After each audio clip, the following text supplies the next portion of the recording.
Hello, everyone, and welcome to your Four Lads Weekend Rangers podcast.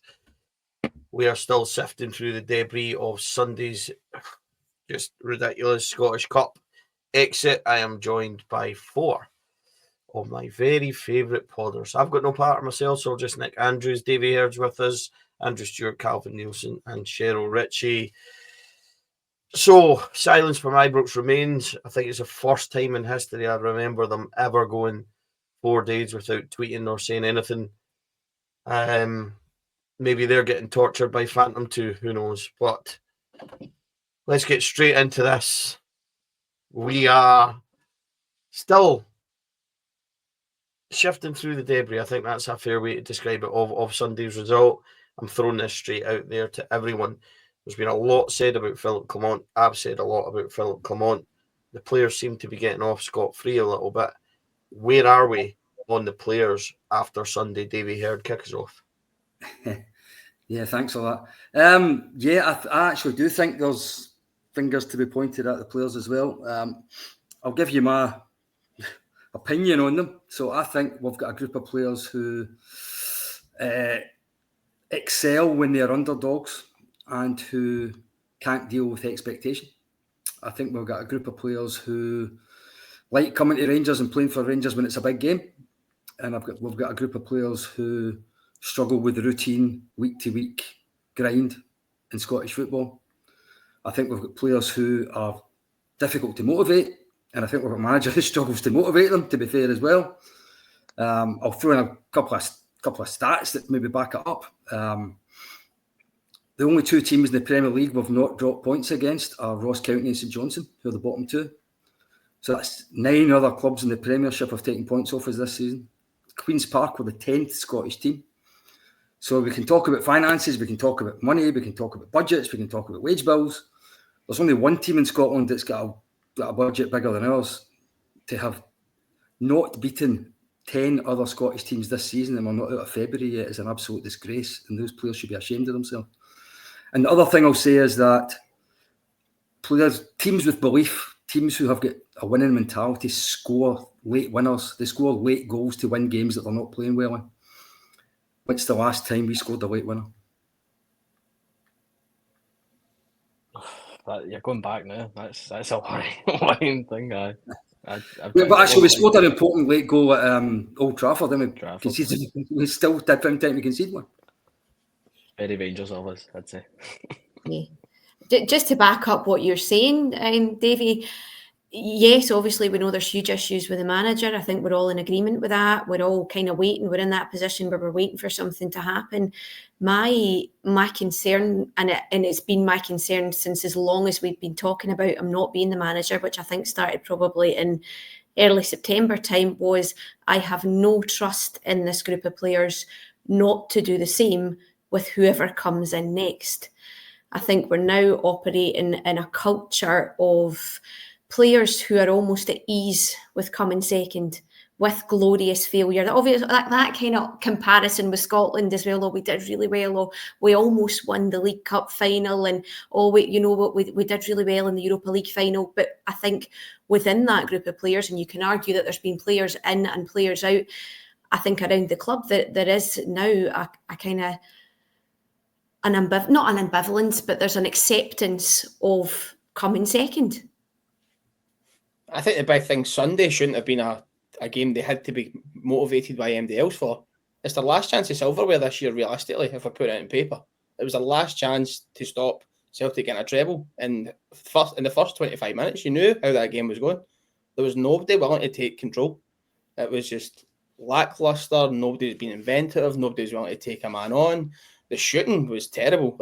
I know that they kept going about we've had 28 shots, but how many of them were for about 30 yards and they went about 30 yards over the bar? Like, the keeper was barely tested until that wee bit at the end. So everybody raved about him having a great game. He had a great last 10 minutes. And that's because panic set in for the players. They were like, oh no, we're going out here. And they seen the fans were on their case. That was the big thing. Like, for that first tip, straight away for kickoff, they shouldn't have needed motivated. They should have known their job on the park. Go out there, get the lead, and put the pressure on. There was nothing of that. It was a disgrace to watch. Like, it really infuriated me sitting in the stands watching that, going, we have got more on the line than they can even imagine. and they just let it go past them. Like, everything was so simple. Queen's Park weren't great. You're not looking at that game going, Queen's Park put in a fantastic performance. They were nothing. They created very little, as it says on the stats. We allowed them to get the victory, and that's the thing that infuriates me. It wasn't one of those backs against the walls games where they've dug in deep. They worked hard, but that's all they did. They didn't create anything. They didn't dominate any game. We were just a mile off it, and that comes down to mentality for the players, in my opinion. I think that's spot on. I think I was walking out the stadium with my head in my hands, and my dad goes, I don't think any Rangers player on that team went, I'm going to be better than my opposite number today. There needs to be a moment of realisation. If you're not playing well, you go, I'm a professional football player playing in the top division, getting paid X amount of money. This boy's in the Championship. It boils down to, I should be a better player than him. Go and do the job. And to a man, you know, I'm not big for putting blame on individuals, but it comes from your captain to go, come on, we all should be better than this lot. And it boils down to that. Everything that's been said about a giant killing or look at the difference between the two squads, it's plain, it's simple there. You should be better than to a man. And I mean, your captain, as I said, that result goes back to, well, for me, you're thinking progress in the Europa League, getting knocked out.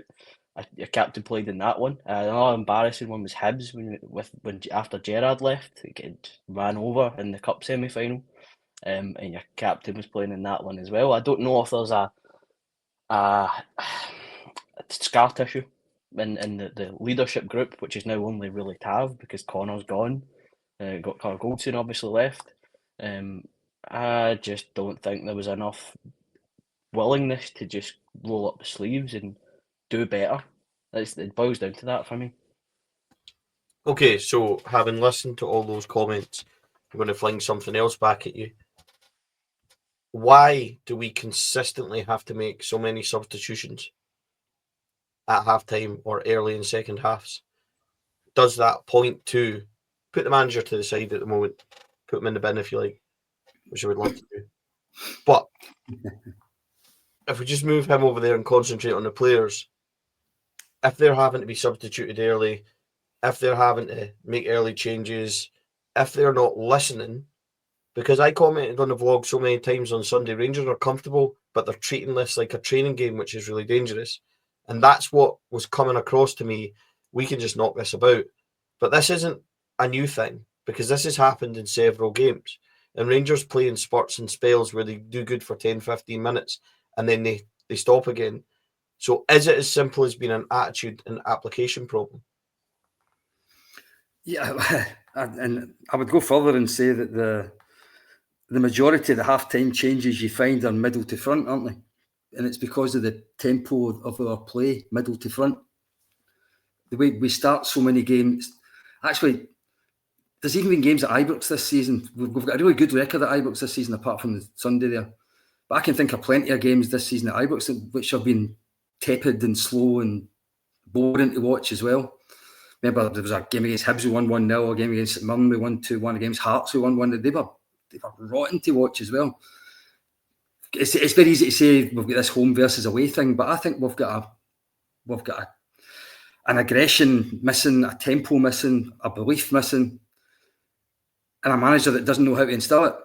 And the other thing I would maybe throw in is that, and I think Andrew kind of alluded to it there with the fact that it doesn't seem to be a leadership group anymore.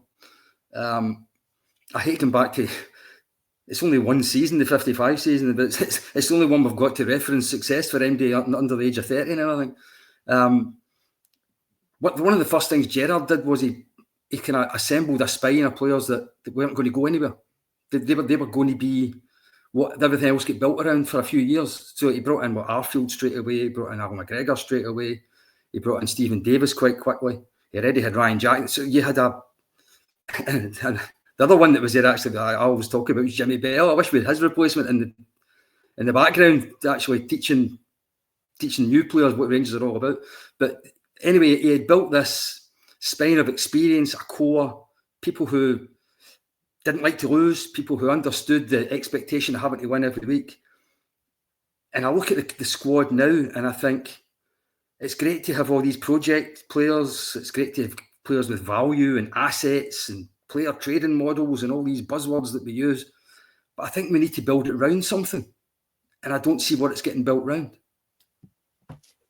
I think you're bang on there, because if you look at the way the situation is, every player that's there in those core position roles, it's somebody you're expected to sell within the next 12 months, essentially. Like, you're looking at your defence out with Proper, you've got Insiala, who they're expecting to sell probably pretty quickly based on how he's went. Yefte, they're expecting to move on. Raskin, they'll be expecting to move on the next 12 months. Diamande, they were hoping he came in, had a good 18 months and went out the door. They're looking at the same with Igamani now. So who is the core group of players? Are they good enough, the core group of players? That's one of the big questions there as well. And are they fit enough to play every single week? That was the big thing. That core group of players played 50, 60 games every single season in Gerrard's period. Whereas now you're looking at these core group of players, they're lucky if you can get 25 starts out of them. Never mind substitutes. And who are you looking at as your captain, John Souttar? Who's going to be there to tell your new players? I think Souttar was brought in to be one of this core going forward, but with his injury history, I suppose it was always a risk that was somebody you would hang your hat on. But this is surely Tavernier's last season as well. So if you're talking about a leadership group, you're almost starting from scratch again, which makes me worry that next year, whoever the manager is, I hope they're not saying in September, October, November, I've got this whole new group and I need to build them all together and you need to give me time and don't worry about results, will come good. I hope I'm not listening to that again next season. It's the broken record, isn't it? Every year it's the same manager comes out with the same statement. I'm building this team for the next... We need the team ready now. Like, we're past the point of being in a position where we can build. We're so far off and we probably need to build now. But that shouldn't have been a situation. Everything should have been just... the rhythm was taking out the team. Everybody left and the replacements brought in were nowhere near the standard that we had. And you had to build these players up. But you can't just keep building players up. When you have a core base of players there that are good enough to hold their position in the league, which we don't. I think, again, as we've kind of said, David alluded to your Jeffties and Ciala's, Igamans. I mean, funnily enough, the irony is Ciala's only had, say, 16 professional starts or 16 professional games in his career, and it's all been this year. It's almost to say at a better level with Hamza. That's, again, these players we're hoping to heap on a lot of, how we play. If we're going to play it from the back, well, ball playing defenders, we said Ciala could do that. But again, he's putting a lot of pressure on a guy who's not played professional games up until now. Hamza's now leading the line or on the wing or behind the striker. You're throwing a lot of different variations to a young guy.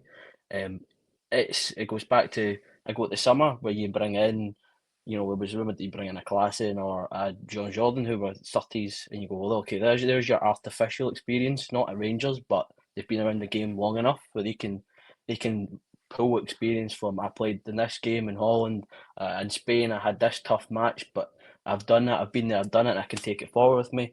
And what we got was probably Robin Proper in terms of experience. I think that's the best you've probably managed to pull from maybe rely on Jack because he's older, but again, he didn't play a lot of games before he came to Rangers. He was sitting on the bench in that season before. Liam Kelly, I suppose he's played a lot of games in Scotland, but again, how much you go back to how much influence does a keeper have on the other 10 players in a game? We just look like a group of players that haven't played much with each other, and again, it boils down to that. It's the cohesion or just application on behalf of your teammate. If such and such is having a bad game, are you going to roll up the sleeves and double your shift to cover him because he's your teammate, or are we just all too new? There's not enough glue holding this team together at the minute, and I think we've seen it with 40 bits at the game there. But here's the thing with that, Andy. When it comes up their back, they actually can, because they are capable of really, really decent performances. So that's the thing that you do think it is an attitudinal thing. I don't know if it's the kind of European opportunity to put themselves or some of them in the shop window. The desire, obviously, we know that the game is completely different when they go and play in Europe. But to me, I think a big bit of it comes down to desire and that willingness to put yourself on the line when you've not got, a TV audience of millions watching you around the world that might lead you to move into a team elsewhere. When you're at St Mirren just after Christmas and it's freezing and it's pissing it down, where is that desire? Or where you're at Fir Park just between Christmas and New Year and you're up against it, that desire is nowhere to be seen. Yeah, I think Desire's an interesting word, because I'm going to flip this slightly and I'm going to throw out a question to you all. Who in the team would you back to win an aggressive 50-50? Because there's nobody. We lack aggression. We lack the ability to dominate teams. We lack physicality. We lack brutality, where teams know that if they can get past a certain point, somebody's going to rattle them. Doesn't happen. We've got nobody in our team who will tackle like that. We've got no physicality. And this goes to set pieces and stuff like that, about why we don't score from corners enough, why we don't defend corners enough, why we don't dominate and things like that, because our team don't have the physicality to do it. So who in your team is winning a 50-50 when you line it up like we are? Because Diamandi's not doing it. Raskin's not doing it, because they're technical players. And yes, they both like a tackle, but they're not full-blooded. And then Jeffy, Tav, whoever it is at your back, there's no physical opposing players that you look at in that team and you go, don't fancy going up against him. There's no more your Fergusons, your McCalls, your Lee McCullochs, whatever physical people you want to put out there in statures of winning Rangers teams. We always has, and Davie, you'll know this more than anybody, as clued up as you are. In winning Rangers teams, there was always players within those teams that had balls, physicality, everything, and you weren't getting past them. This team doesn't have it. They're not built like that, and that's why they get on so well in Europe, because you don't get full-blooded games like that in Europe normally, and they get time and ball and everything else to move it about, shuffle it about, go without that kind of thing happen. As soon as they come up against physicality in Scotland, no matter who it is, what level it is, where it is, then they're struggling. If we're all very honest, Fraser Brothers should have been one each at half-time, and they got away with that. And we went on, fine. We beat a Highland team 5-0, brilliant, whoopie-doo. However, that for me is the key reason. The spine of our team is as weak as piss, and we don't have anybody. So that's my question to you. 50-50, who's winning it? There's nobody. And Davie, I'm racking my brains. Last time we scored a late winner, Hearts at home, when Clement first came in, Tav got a late penalty, Danilo got a late header. I cannot remember anything else after that. I might be wrong. Yeah, well, I actually asked the question because I wasn't sure of the answer myself. It might actually be as far back as that. Who would I back in a 50-50? I could turn it around and say it depends who it's against. But if you're talking about, I typically... Doesn't it tell you, though, the fact that we're struggling and we're having to think about it? I get it. I think that... I'll go back to middle to front again. I don't think there is one. There's no point in trying to make one up or trying to put somebody forward just to give you a name. I actually don't think there is one. I do think there's a couple of our centre halves who would probably win the majority of their physical battles against most SPL forwards. But to win a game, you need to win the physical battle in midfield and in the opposition penalty box. And that's where I don't think we win it. I think you see the big difference when they play against better opposition. You see the likes of Raskin having that wee bit more grip between the teeth. And he's shown that he can do it against the better players. But when it comes to doing it against the lesser opposition, he's not got that nastiness in him that we seem to lack. Like, we miss having like your Kevin Thompsons, where the infamous who's getting it. There's nobody in our team who's going out there and going, who's getting it in the first 5 minutes. Like, there's nobody to lay a marker, and that's very telling. And it's the sad thing is, they can do it when the opportunity's there, but they just don't have the desire and the brutality that you mentioned, or even just the aggressiveness on the park a lot of the time. And it does get quite embarrassing when you think it like that, because that's just a basic Scottish football trait. Maybe not something European, but in Scotland it's required. But don't you think the lack of this type of player is an intentional decision by the recruitment team? I think it's the player You profile. don't want to play that European player profile. They're not looking, despite saying we'll find that we play in Scotland. That's what they probably thought they were getting with Connor Barron. But realistically, Connor Barron, despite how he looked at the start of the season, because everybody else was so underperforming, he really shouldn't be a guaranteed starting 11 player based on that. But even then, he's still not that.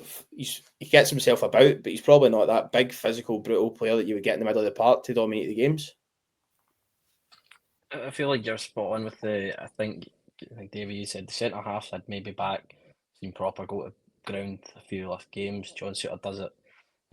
He's got the whole injury record, which makes it a worry every time he goes to ground. But I say Raskin puts in the work rate to be running a lot, but I know it's maybe does the crunching tackles in an Old Firm, a game against Spurs, Newcastle in pre-season, but against Dundee, a Ross County, and I don't know if there's the same determination as we said. It's the can you do it on the big stage? Yes, it seems to be. It's okay, but we're happy with that.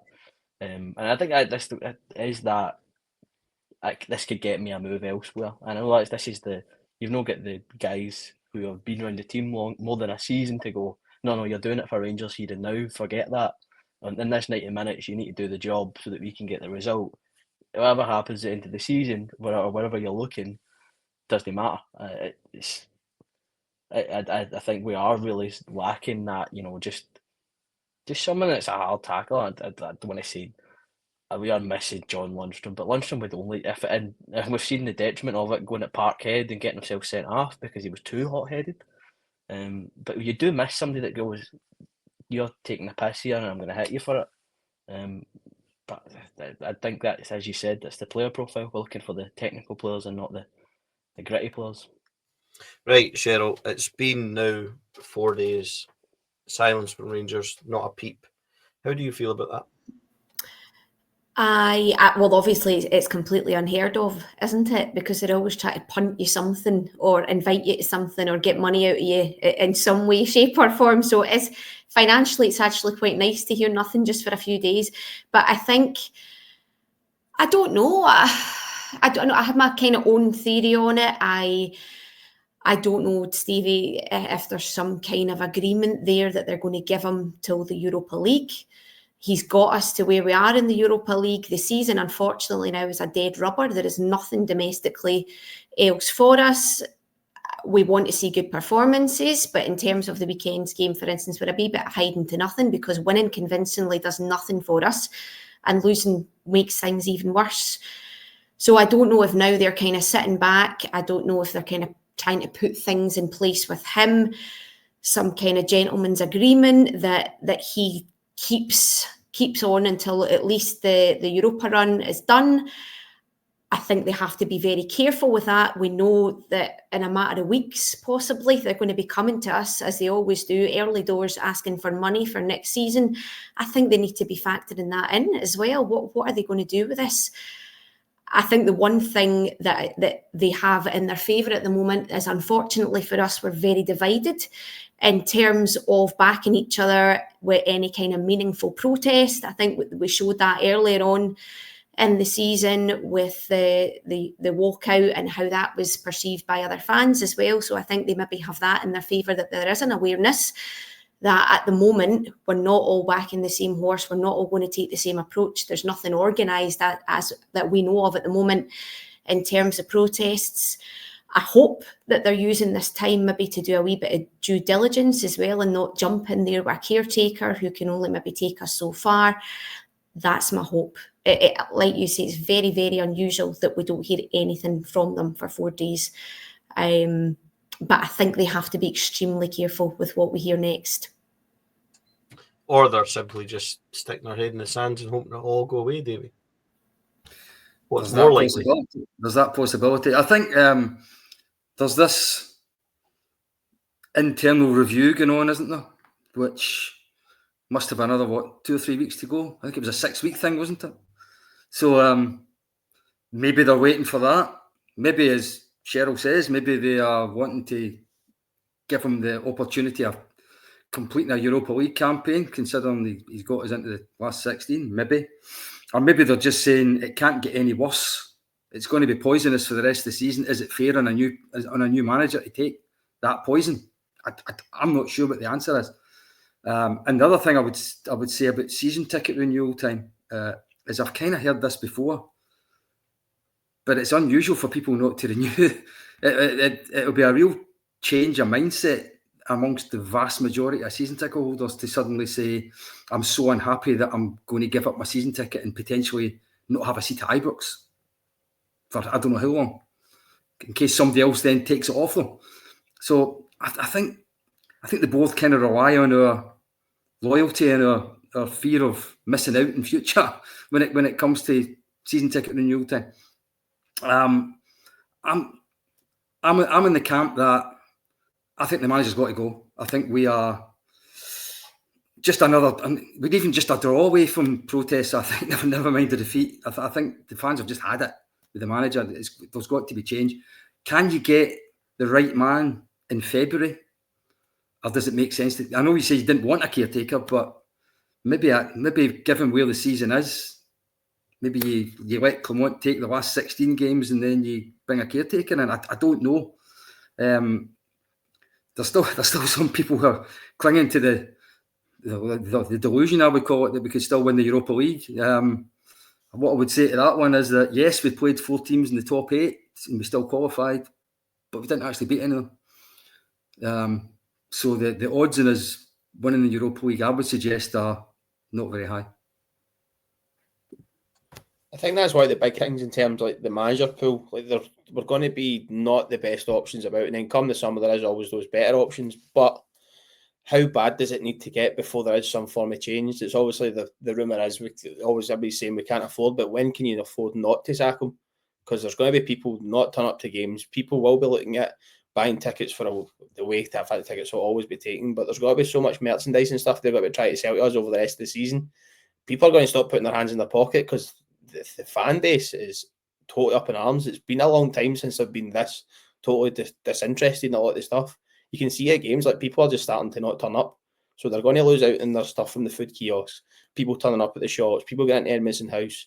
So when does it become a stage where they can't afford not to sack them? And that's probably one of the big things. It might be trying to find the right interim manager that can come in that's going to be somebody that can steady the ship till the end of the season before making their big appointment. But do we trust them to make the right appointment at this stage? That's another question I'd be asking. Interesting. Here's the next question. I was going to say I'm old enough to remember a couple of times when we let a manager who was obviously leaving carry on to the end of the season before we done anything about it. So there was Alec McLeish when it was announced months before the season finished that he was going to go, and we limped to the end of the season and ended up finishing behind Hearts. Never mind behind Celtic. And the other one, funny enough, was Walter Smith the first time. We announced quite early on that he was leaving, but didn't replace him, just let him go at the end of the season, and we ended up blowing the league and blowing the Scottish Cup final. So I think there's a case that if you know you don't want a manager, just cut the cord, just get rid of him. So here was the next question, and I'll make it the last thing that we're going to discuss before we move on to the gloriousness of Sunday's fixture. What constitutes a sacking offence at Rangers Football Club? Because there's so much going on at this moment in time. How much do we continue to lower our standards before we say, yeah, the guy in the dugout is the issue? Because I've never known it. We seem to go from day to day lowering our standards, little bits, more and more and more and more and more, until we're at the point now where we've been beaten off a mid-table championship side, no disrespect. And I know what Calvin said before about them not having to work hard, and what he was trying to say is that's more a reflection on our performance than theirs, which I completely understand. But at what point do we say to ourselves, enough's enough? Because that point for me was Christmas time at the latest when we went that 4-game away run. The abjectness of those performances were another point where I thought we should have got rid of them.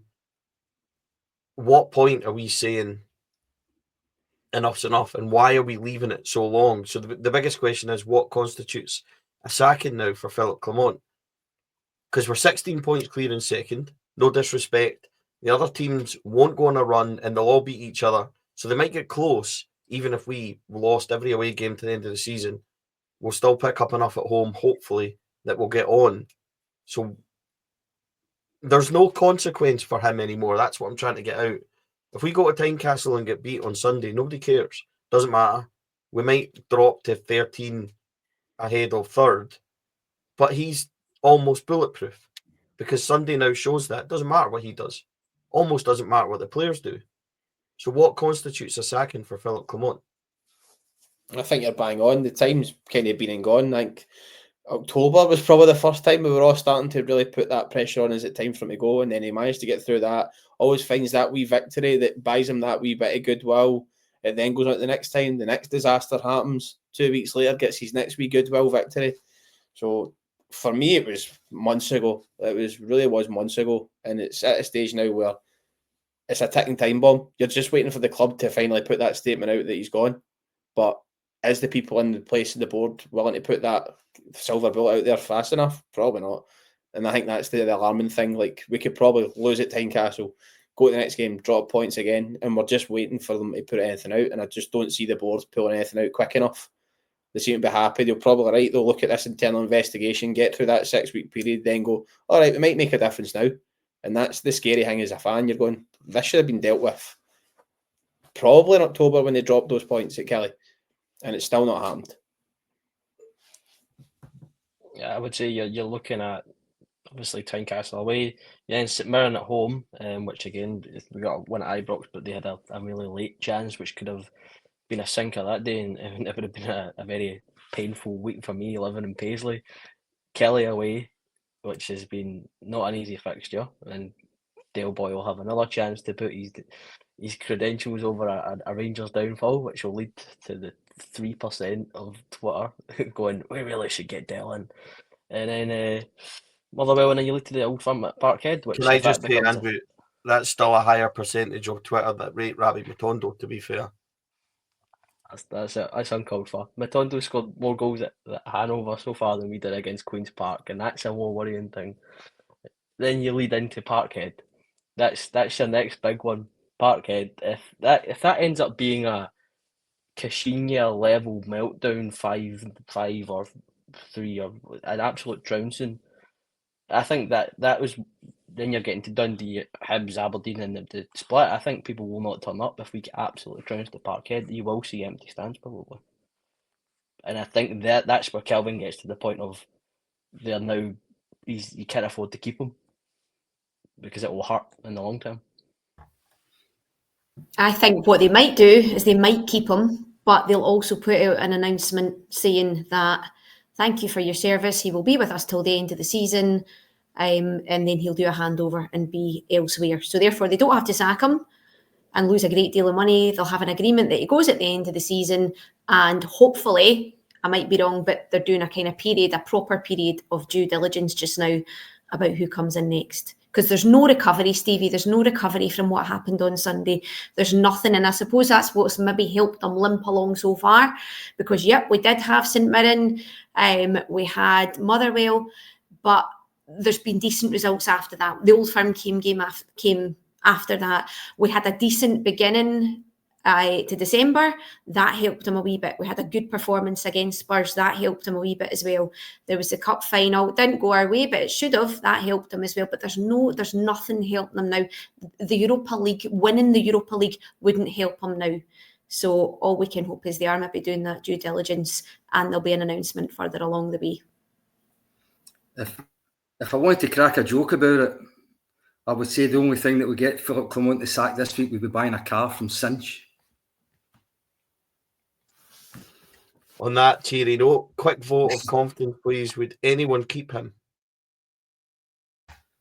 Absolutely not. No. No. And I actually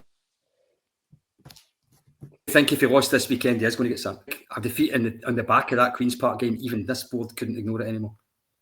I think it's going that. Not that I'm saying I want us to beat. If we get beat at Tynecastle, I can see them going, right, that's your third strike and you're out, even though you've had about 18 strikes so far. But I think that would be a step too far. He's had more strikes than we've had shots on target recently. Moving on very quickly, Tynecastle on Sunday. What a joy that'll be. Everybody will smell blood now playing us because, quite frankly, why wouldn't you? how do you make 20 changes, to that squad? Because you can't. What do you do with it? Because nobody earned their place at the weekend. Nobody showed anything. I don't think Danilo, Cortez, or anybody are near coming back. It'll be another week or so for them. So how do we fix this? How do we change it? And ironically, it was funny. See, when we were talking about mentality and people to bounce back and all that, this is how bad it is. The first player I thought of was Sheryl because he's got the mentality to come back and stuff. And I think that speaks a hell of a volume for where we are. But how do you change this? What do you do? Does anyone have any idea? Because going into Sunday, no matter what team he names, it's a bit like...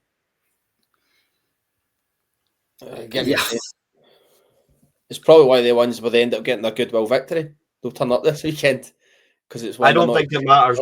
They could win 5-0 on Sunday, and I don't think people would care. I don't think the goodwill's there anymore. It's the type of game where they think, if we get our 3 points, everybody will be fine again. But that's the problem. I think they're in a position where they don't understand how much the fans have turned on this, and I think that's the quite scary thing. The players don't understand how much the fans care about this situation right now, and they think that one victory fixes everything. And it's probably because they've had that chance to have it for the first 6 months of the season where they get their one victory and then we're all happy again. It's way past the point of that. And it probably doesn't matter what changes it does to the team. The fans will let them know for the start how unhappy they are. And I think they need it at this stage because I don't think they'll listen any other time. Yeah, if you're asking me what team I'd play, I've got absolutely no idea, to be quite honest. I know who I don't want to play, but it's an awfully big list. I would drop Jeffy, who I think has given away some terrible goals recently. I think he needs a little spell on the sidelines. I would never play Bajrami and Haji in the one team ever again, because I think there's a complete lack of energy between them. I think they just don't suit each other at all. And I would play 2 forwards because we might as well. Because I think when we play 1 forward, we don't look anywhere near as potent. But who I'd actually play, I've got absolutely no idea. But I'll give you a score prediction based on history, right? I'm on my history stuff. So Rangers lost 1-0 to Berwick in 1967 in the Scottish Cup. They played Hearts the next week and they beat them 5-1. They played Hamilton in the Scottish Cup in 1987, getting beat 1-0. Played Hearts the next week and won 5-2. So this time we've lost 1-0 in the Scottish Cup to Queen's Park. We're going to go to Tynecastle and we're going to win 5-3. I think I could see us conceding 3 goals. I don't know if it was scoring 5, but I think it's not one of get a down on it. I'd love to see this team score 5. Only way that would happen is if maybe you score 3 and get a couple of own goals in there. I know we're shoddy enough at the back to concede more than one own goal. There's a part of me that I was having this discussion and going, he has nothing to play for, play the Wains. As any Rangers fan does when we have an absolute shocker, you go, I need to bin all of them and play the Wains, which I don't think ever is the right idea from a professional football club. But there's a very, very, very short list of players I actually do want to see wearing the shirt at the weekend, and unfortunately one of them's in Germany on loan. So I think we're very much at the bottom of the barrel if that's the case. As someone that tries to be positive about this team, I think Davie said that I see it every time I've been at Ibrox in the last 4 or 5 matches. Giannis and Nadim make me want to fall asleep. Giannis can have moments of brilliance, but he can go right off the boil. I think the pass before he get yanked at the game at the weekend was an example of that. That I'm going to drop back 5 and I'm going to ping a lovely ball across the park, and then the execution's absolutely dreadful, and you just go, this guy's supposed to be a talent, really? I could do that. I could drop a ball back 5 yards and boot it after the park, and I don't get paid God knows how much as he does. But he'll go and have a couple of goals here in another game. It's the only he gets saved by that, having I've scored a free kick. One person that can't get saved by anything is Nadim Bayrami. I am shocked at how bad he has been in it's disinterest. I mean, at first I liked that Albania guy on Twitter, the Albania football. I thought this guy, he's pretty likeable. I cannot look at his tweets anymore because it's like, is this just like the Michael Beale player ID Twitter account situation all over again, where it's just Nadeem on his phone going like that? And Nadeem was great today. I cannot stand it anymore. I've used the word fraud once in our group chat, and it was to Niels Coppin after loaning out Rabi. I'm getting very close to using the word fraud with Nadeem Bayrami. I just think it's great. That's Andrew said that it's all Tav's fault. John Lundstrom was a hard man who could tackle well, and Rabi Matondo is our answer. So as we wrap up this podcast, Andrew will take all the heat in the comments. Absolutely wonderful. Sheryl, I've not seen you in ages, pal. Thanks for coming on. Thank you very much for having me. It's been there is no other four gentlemen that I would like to spit, and I might fuel the fire for us guys, I never know, but there's no four other gents I would like to spend Valentine's Eve with than yourselves. She lied massively. Thank you. Yeah, because I don't get tortured enough online, Sheryl. Thanks for that. Calvin, my man, thanks for joining us, mate. I had to check that you were going to make it in time because you dashed home from work, but you have, so I appreciate it, buddy. We're still there. Tires are still smoking out the back, but they'll be fine. But thanks for having me on, mate. I enjoyed that one, despite all the dramas. Davie, wonderful fountain of history knowledge. We've got some good stuff coming up. I'm really excited about what we're doing. You've been a great addition so far. 5-3 to Rangers. We'd be 5-0 up in the last 10 minutes, concede 3, and we'd all be shitting ourselves because that's the Rangers way. It might very well happen. Nice bit of information there, mate. That was good trivia. Yeah, a bit of group therapy. I always enjoy some group therapy after a bad result, and that's what we've just had. So let's just hope that things work out in the next few weeks the way we all want to. Yeah, just some wins would be nice. Please, Rangers, remember what that is. Winning a game of football. Andrew, Tavernier, Lundstrom and Matondo all in one show, the trifecta or whatever you would call it. Thanks for taking the heat off me, buddy. I appreciate it. Anytime, Stevie. I would say 12 o'clock, Kaiserslautern away, Hanover. I'm looking forward to it, but we'll see what happens at Tynecastle. It could be another head scratcher, hair puller, absolute nightmare, or it could be Dessel's overhead kick, push gas winner. It's a roll of the dice with the Gels this year. If you throw the dice at the table, they then disappear under the sofa, and you can't be asked going to get them, and you give up. That's the way I would describe the way we are at the minute. But long may it continue. Really enjoyed the night. So group therapy is the best. Well, there'll be no hair pulling for me on Sunday, that's for sure. Win, lose or draw, I'm sure it'll be miserable. Folks, thanks for joining us. I had a lot of fun. We'll be back with match reaction on Sunday. Podcast next week. It would be nice just to not be shit. So have a good weekend, everyone, and we'll see you all soon. Bye.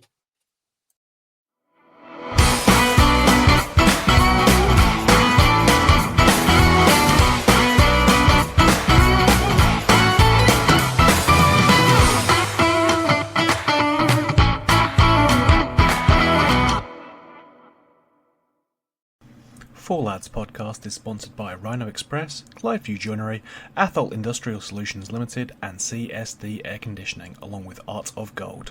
Thank you for listening or watching the podcast. We hope you enjoyed the show.